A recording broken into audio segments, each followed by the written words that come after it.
They called it Bedlam, but its true name was the Priory of St. Mary of Bethlehem. Tucked in the heart of London, it loomed like a great stone carcass, cold, hunched, and whispering. It was here, beneath Gothic arches and soot-blackened gargoyles, that the mad were kept, not to be healed, but to be hidden. Yet even more unsettling than the screams that leaked through the stone was what happened inside, sanctioned by robed physicians with trembling hands and theories soaked in superstition. In the year 1629, a woman named Elsbeth Wakefield was dragged through those doors. She did not scream as they expected. She hummed, a soft, childish tune, like a broken music box. Her husband claimed she talked to shadows, communed with birds, and once tried to baptize their baby in a basin of ashes. But no court was needed. The moment the priest saw her eyes, wide, too wide, he nodded, and she was taken. Elsbeth was not the first to suffer what they called the opening of the skull. Trepanation, they called it. A hole bored through the cranium to let the spirits escape. It was an ancient practice, passed down from Galen's ink-stained pages to the shaky hands of plague-era barbers who wore blood-soaked aprons like priestly vestments. The instrument was crude, a hand-cranked brace and bit, the same tool used to fix chairs and coffins. There were no anesthetics, only leather to bite and hymns to distract. They said the madness lived in pressure, in vapors trapped behind bone. They believed that letting the ill winds escape would calm the afflicted. Sometimes it did. Elsbeth, after her trepanation, stopped humming. She stared at the wall and did not speak again. They marked it as success. But behind closed doors, the surgeons whispered. Her wound did not heal. Maggots nested in the soft pink edges. And sometimes at night, she whispered in Latin, though she had never been taught a word. This belief in externalizing the internal, that madness could be drained like poison, was not unique to Bedlam. Across Europe, in monasteries and marketplaces alike, madness was seen as infestation, and infestations had to be purged. In the southern valleys of France, another practice took root. Here, in stone chapels surrounded by fields of hemlock and poppy, they practiced flagellation. The afflicted were not calmed but punished, whipped until the skin split and the voices, real or imagined, fell silent. A boy named Lucien, only 13, had once proclaimed he could see his dead sister. For that, he was tied to the altar and beaten every morning for 9 days. On the 10th, he said nothing. Not even when they asked. These were not hidden rituals. Crowds often gathered to watch. It was said that to see madness purged was to feel protected, that the madness, once expelled through pain, might enter the onlookers unless they bore witness. The air, they believed, was always hungry. But there were darker corners still. Less documented, spoken only in hushed tones, and found in the margins of apothecaries' ledgers. In a remote part of Bohemia, records describe a practice called mirror fasting. Patients were placed in a stone cell, starved of food, light, and sound. A single mirror was mounted on the wall opposite their bed. The afflicted was forced to look at their own reflection, day and night, with no distraction, no conversation, no sleep. The theory was simple, chilling, that madness was vanity turned inward. To be cured, one must confront the self until the self broke. Of the 17 patients recorded undergoing the mirror fast between 1612 and 1634, only 3 survived the full cycle. One of them, a woman named Karla Kralova, clawed her own eyes out on the 7th day. Her hands were later found smeared with glass and blood, her mouth repeating the same 3 words, "He is me." Some physicians, the so-called rationalists, protested. They cited humoral imbalances, misalignments of bile and blood, but even they recommended purging, bleeding, and leeching. Mental disturbance, they believed, could be drawn out like rot from meat. They meant well, many of them. They wanted to help. But help in those days was violence dressed as mercy. And what of those who resisted? Who refused to believe the body could be healed through holes, pain, or mirrors? Most were silenced. A physician named Anselm Gregoire, who dared speak against the trepanations, was found dead in his study in 1637. His tongue had been removed. On the wall, someone had scrawled in soot, "He sealed the skull." Today, we speak of mental illness with words like chemical imbalance or trauma. But beneath our modern terms lies an older fear. The fear that madness is contagious, that the scream of one can infect the silence of many. And if you listen closely, in certain hospitals where the past was never quite buried, you might still hear it. The low hum of a woman with a hole in her skull, humming something sweet and broken. In the cold spring of 1702, beneath the marbled corridors of the Venetian asylum of San Servolo, patients did not scream. They murmured. The kind of murmuring that leaks between walls and floorboards, like moisture, like mold. Here, silence was not absence. It was method. They believed that noise fed madness, that words were ladders on which delusion could climb. So they took away language. They drowned it. The most infamous method practiced at San Servolo was called il ritiro dell'onda, the withdrawal by wave. The afflicted were placed into stone tubs filled with seawater brought from the Adriatic, sometimes warm, often freezing, sometimes still, often churning with salt and herbs. The patient was submerged completely, mouth, ears, nose, save for the eyes. Wide, red-rimmed eyes blinking just above the surface. The reasoning, they said, was purification. Water could cleanse, soothe, even baptize. But no one spoke of how long the submersion lasted. There are records, one parchment, smudged and faded, describing a man named Pietro di Marzio. Diagnosed with mania religiosa, he claimed to speak with angels through his dreams. They submerged him for 6 hours and 47 minutes. When they pulled him out, he no longer spoke at all. He only smiled, a perfect, unblinking smile, as if he'd finally heard something too holy to explain. But there were darker waters still. In the Carpathian highlands, hidden in the caves once used by plague doctors and hermits, lay a sanctuary known only in whispers as the Veiled Hollow. No official records remain, only fragments written in code by Jesuit missionaries and tucked into the spines of confiscated books. The method here was older than Bedlam, older even than Rome. It was based on a pagan belief that madness was not a sickness, but a displacement. The soul, they thought, could be shaken loose, driven from the body by fear, then called back by ritual.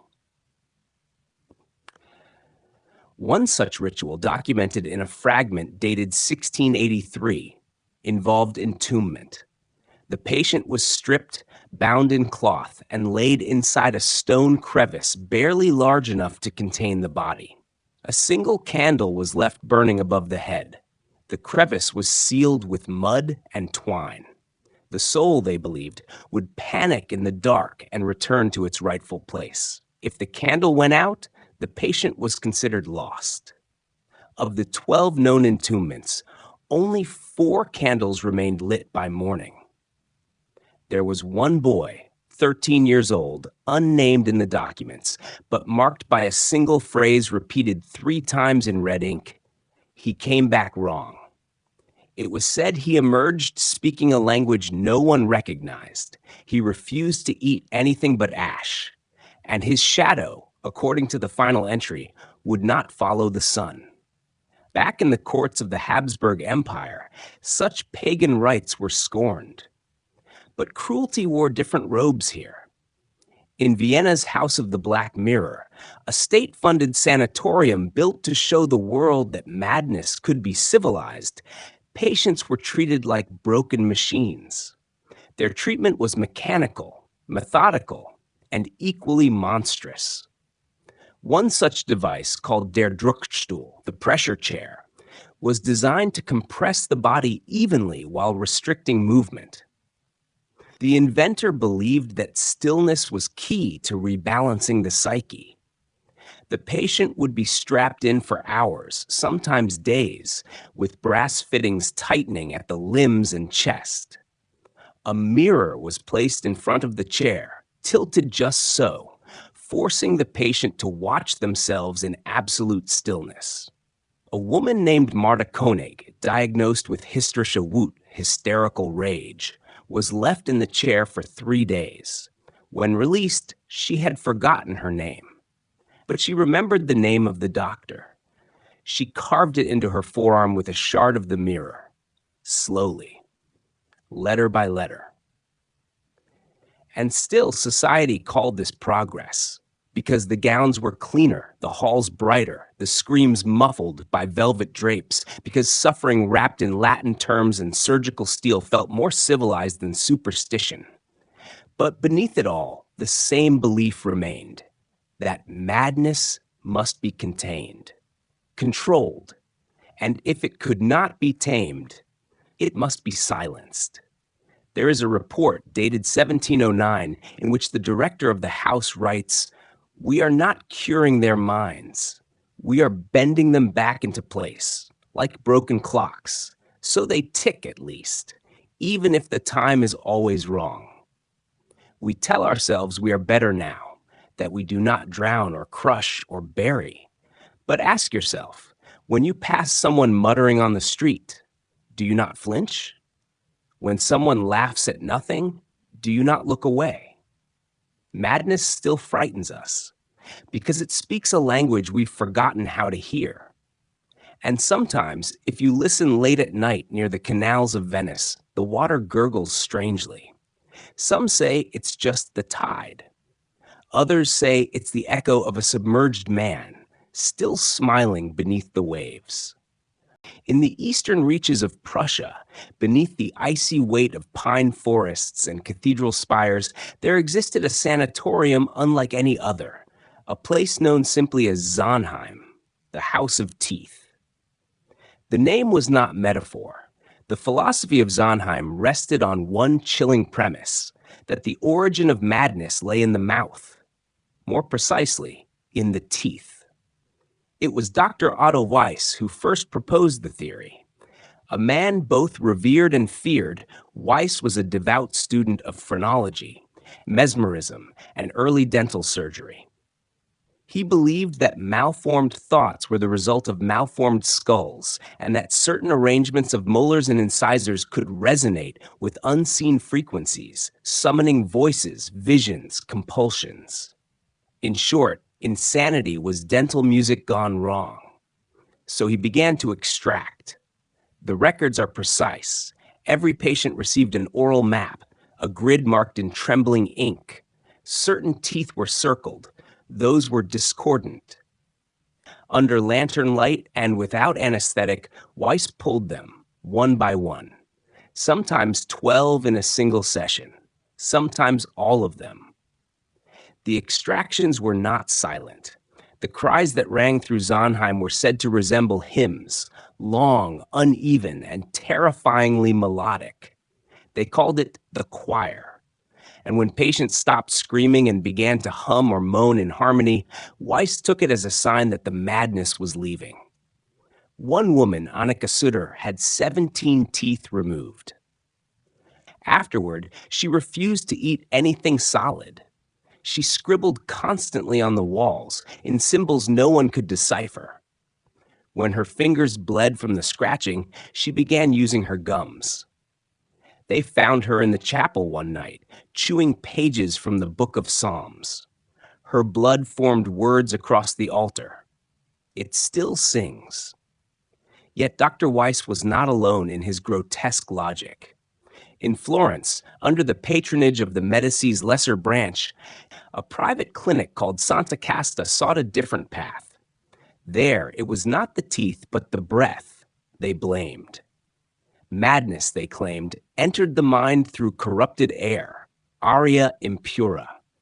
Thus, patients were fitted with elaborate iron masks, each lined with perfumed cloth, ash, and crushed mint. These cleansing respirators were locked to the face for weeks. The masks had no mouth holes. Patients starved slowly, breath sweet and shallow. Some choked on their own prayers. Others tried to scream, but the sound curled back into their lungs. The attendant said it was working. "The demons are suffocating," one wrote. A man named Giuliano Verdi, a former opera singer turned patient, had his mask forcibly removed after he stopped moving. His final breath was described as smelling of violets and rot. Back in northern Bavaria, a darker experiment was underway. At the monastery of Kreutzenstein, monks sought not to expel madness, but to trap it.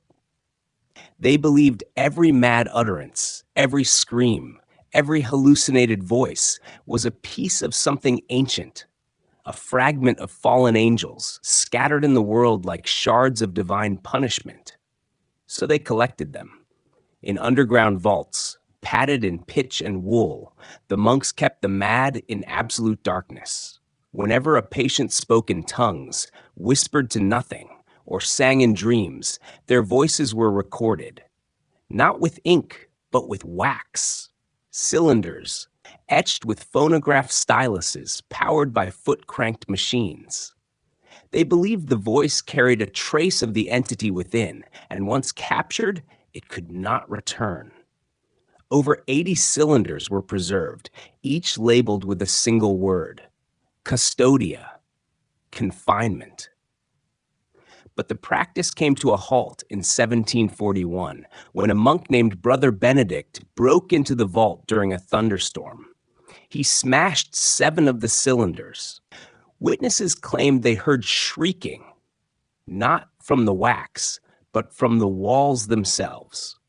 The next morning, Benedict was found curled in the bell tower, whispering the names of people who had died decades before. His tongue was bitten in half. By the century's end, the monastery burned. All the cylinders were lost. We tell ourselves these were the acts of primitive minds, that they didn't know better. But when we look at the padded rooms of the early 20th century, the electric convulsions of institutionalized shock therapy, the chemically induced comas of mid-century treatment, how different are they really? We keep changing the tools, but the fear stays the same. And perhaps the most terrifying thought is this: what if some of those ancient voices weren't just delusion? What if somewhere in the grinding of broken teeth or the moan behind a mask, something was indeed singing back? By the dawn of the 19th century, the world began to wrap itself in science like a new religion. The age of reason marched proudly across Europe, sweeping away relics and rituals in its wake. And yet, in the town of Eibingen, nestled in the hills of Western Germany, the last echoes of medieval madness still found sanctuary in a place they called the Sanctum of Hildegard. It was a convent, or rather, the bones of one, abandoned centuries earlier and resurrected not by nuns, but by men in white coats who quoted Galen with trembling reverence. They called it a clinic of reflection, but there were no windows, no clocks, only mirrors, dozens of them. Some whole, some cracked, others so fogged with age they reflected little more than shadow. Here, patients were not treated, they were observed by their own likenesses. The theory, crafted by a man named Dr. Leonhard Ulrich, was brutal in its elegance.